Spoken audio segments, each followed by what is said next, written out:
100 দিনের ধাক্কা কেন্দ্রের বকেয়া না মেটালে ফের দিল্লি গিয়ে আন্দোলন। সুপ্রিম কোর্টের নির্দেশকে ইতিমধ্যে এই আন্দোলনের হুঙ্কার দিয়েছেন অভিষেক বন্দ্যোপাধ্যায়। সুপ্রিম কোর্টের নির্দেশ মানতে হবে কেন্দ্রকে, না হলে ফের দিল্লি গিয়ে প্রতিবাদ কর্মসূচি। মোদী সরকারকে হুঁশিয়ারি অভিষেক বন্দ্যোপাধ্যায়। প্রায় 3 বছরেরও বেশি সময় কেটে গিয়েছে।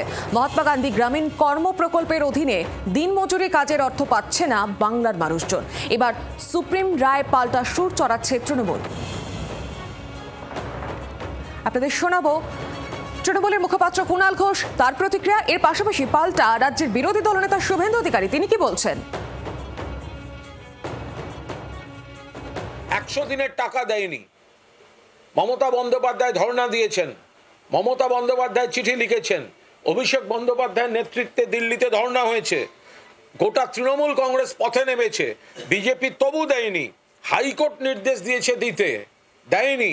সুপ্রিম কোর্টে গেছিল, আজকে সুপ্রিম কোর্টও বলে দিয়েছে 100 দিনের টাকা দিতে হবে। আমাদের কোনো সমস্যা নেই ভাই, অর্ডার খুব ক্লিয়ার আছে। ভুয়া কার্ড বাতিল হবে, জেনুইন কার্ডে কাজ এবং অর্থ পাবে। আগে ভুয়া এবং জেনুইন বাছাই হোক, তারপরে কথা হবে। টাইম আছে, অনেক টাইম। বাংলার আওয়াজ, বাঙালির আবেগ, জি 24 ঘন্টা।